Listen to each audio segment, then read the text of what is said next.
Do you tend to throw out any one-liners? Because I've read about advocates who put Star Wars quotes into their closing, or they do their closing through poetry. Well, I have.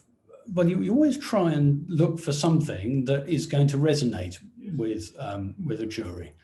And what you normally try and do is sort of take something from the prosecution case and weave it into your speech that in a way that somehow makes it appear less cogent than the prosecution would have you believe.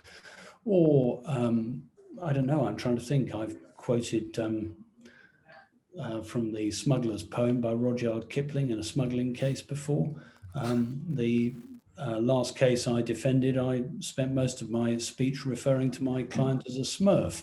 But that was because the prosecution had told the jury that what he was doing was called smurfing, which is a form of money laundering. Well, it was their mistake to use that term because it meant that I could say that my client was a small, insignificant little blue man who didn't need to know what he was doing, and he was indeed acquitted. So what you mustn't do, I think, is try and turn it into some intellectual exercise of showing how terribly well educated you are or anything like that. That's not going to impress anybody. In fact, it will alienate an awful lot of people.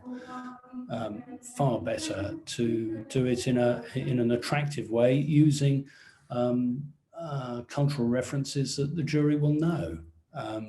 So everyone knows who the Smurfs are. Well, they certainly did. You'd hope so. You'd hope so. And speaking of cultural references, have you seen TV or film representations of barristers in England and Wales and felt that they were accurate, or any that you thought were particularly inaccurate? I found myself unable to watch Judge John Deed because it caused me to have conniptions with the judge going out and conducting his own inquiries and all this sort of stuff. What's the one with the pathologists?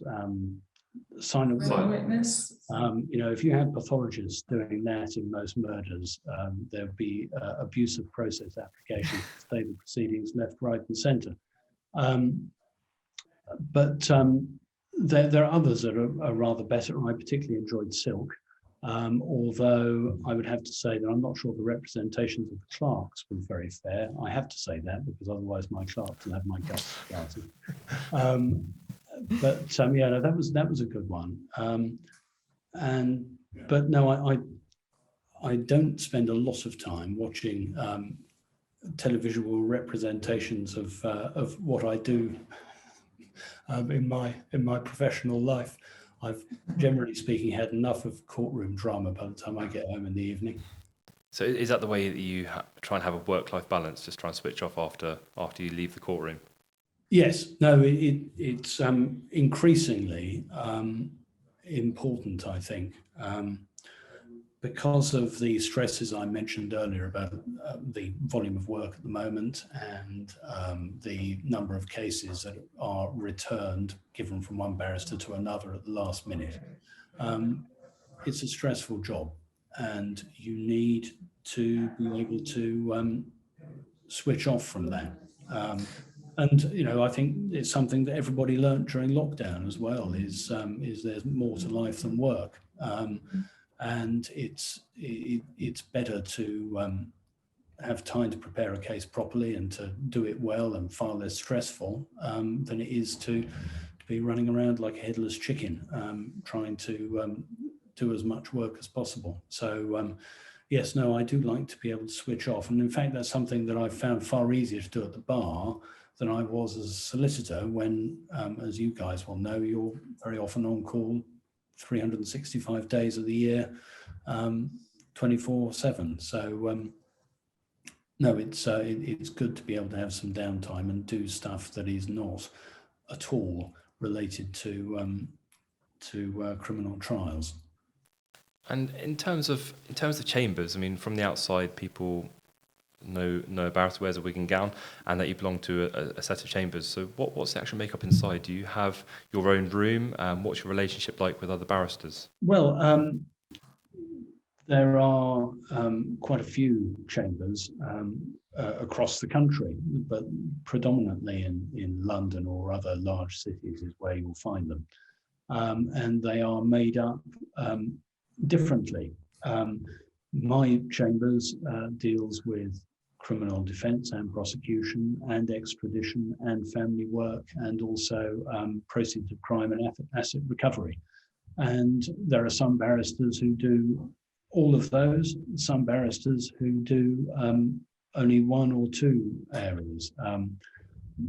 Personally, I only deal with criminal defence and prosecution, and to a lesser extent, asset recovery when it arises from the proceedings I've dealt with at court. In the old days, before electronic files, people would go into chambers every evening to collect their papers for the next day. Quite clearly, that does not happen anymore. No, I remember wrapping them up in a pink ribbon and sending them off by DX to chambers. Exactly. Nowadays, you'll be lucky to get anything in the and so whereas 15, 20 years ago, you might have expected as a barrister to have to go into chambers 3 or 4 nights a week. Now, you probably only go in once or twice a year, a lot of people. Do you find then, in a pre-COVID world, I wonder the difference between, in the work environment, obviously solicitors, we work as part of a firm, part of a department, it's quite collegial. Barristers are obviously self-employed, although connected to particular chambers usually. How have you found the different challenges that you are much more autonomous, I suppose, in career as a barrister? There is a collegiate atmosphere, of course, in chambers. If I've got a problem in a case, there are a whole load of people I can phone up and ask, what do you think we should do about this? How do you think we should approach that? That's one of the strengths of chambers. But I think equally things have moved on hugely from years ago, where you would have those conversations face to face, you pop down the pub and have a drink together and all this sort of stuff. That just doesn't happen anymore for obvious reasons.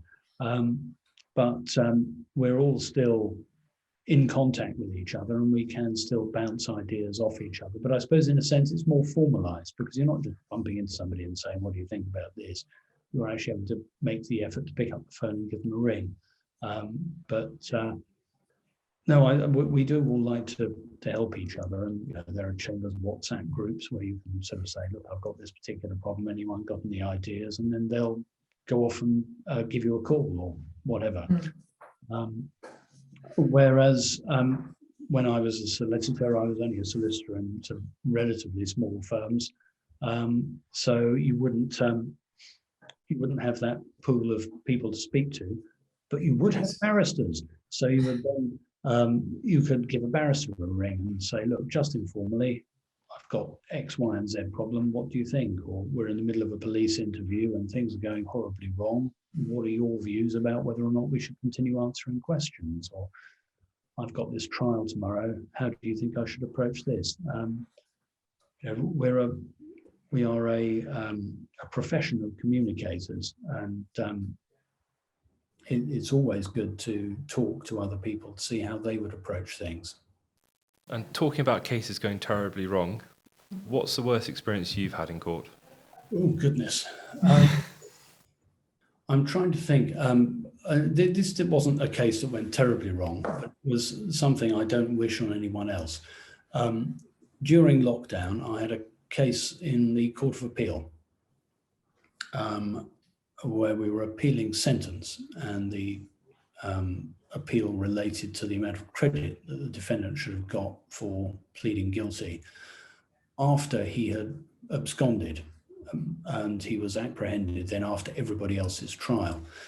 Anyway, I was all ready to argue that it should be at least 25% credit. And then on the morning of the hearing, I got an email from the clerk to one of the judges who was going to be presiding, saying, "Are you aware of this authority?"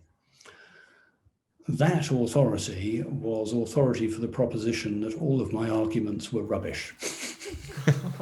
And I was not aware of it. And so I received this, whatever it was, about 45 minutes before the hearing.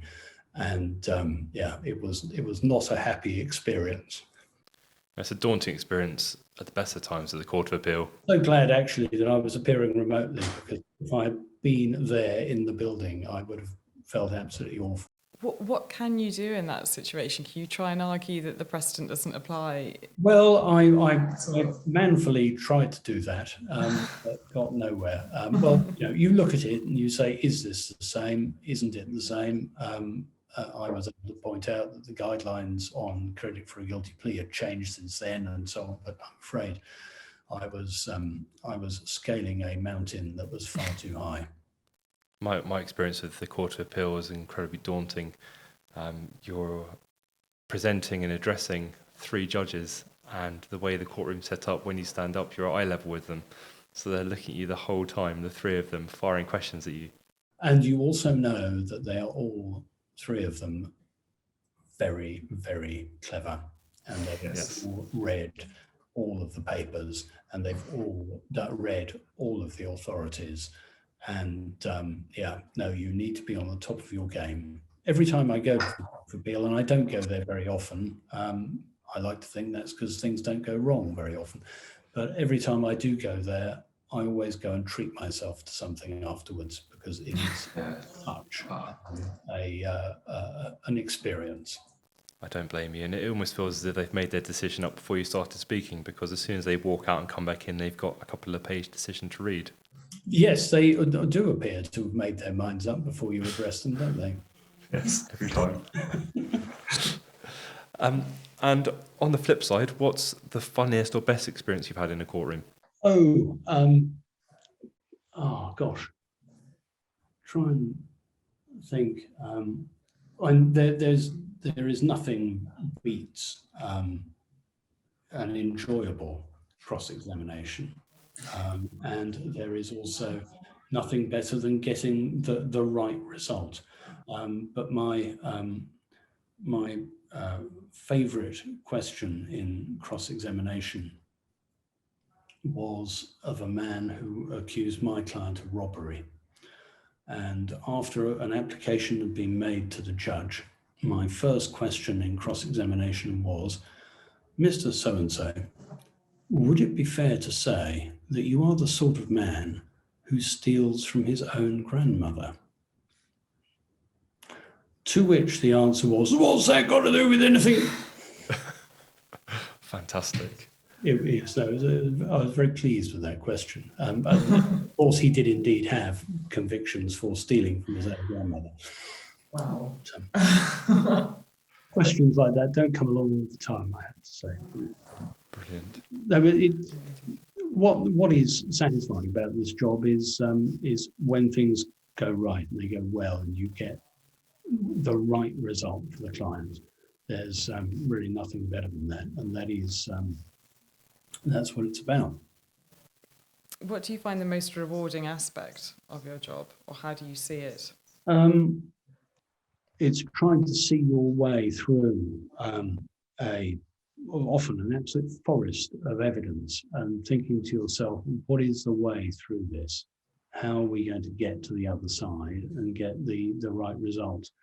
And trying to, and also writing a speech. Writing a speech is something I enjoy. It's the power of language to persuade people. It's an extraordinary thing, and trying to think of the right words, trying to think of attractive analogies, not involving Smurfs, and trying to come up with trying to come up with the right words that will persuade people of what you're client's case is, and speaking for people who can't speak for themselves in the same way. And it's a great thing to be able to do, to speak on someone else's behalf. It's a great privilege, so I think that's probably what I enjoy most. Have you ever had someone sent to prison as a sentence and felt the prison isn't right for them because they have underlying issues such as alcohol dependency, drugs, that should be addressed rather than sending them to prison? I'm afraid that I have, and you see it every day.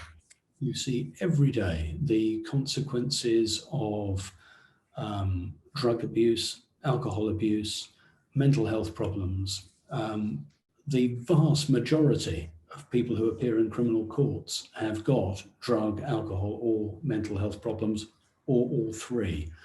And sometimes people with those problems have to be sent to prison to protect the public. Sometimes people with those problems have to be sent to prison because they have rejected every single opportunity they've been given to try and address the problems. But it is, I'm afraid, it's something you see on a daily basis. And it is depressing, the effect that those three things can have on human beings. And that it isn't a question of being able to say, take this methadone, you will come off heroin, or stop drinking and you won't have a problem anymore, or go and see a doctor and your mental health problems will get better. It just doesn't work like that. And people, I'm afraid, with those problems do tend to end up coming back to court again and again until eventually, hopefully, the cycle is broken. One would always like to think that prison is a last resort.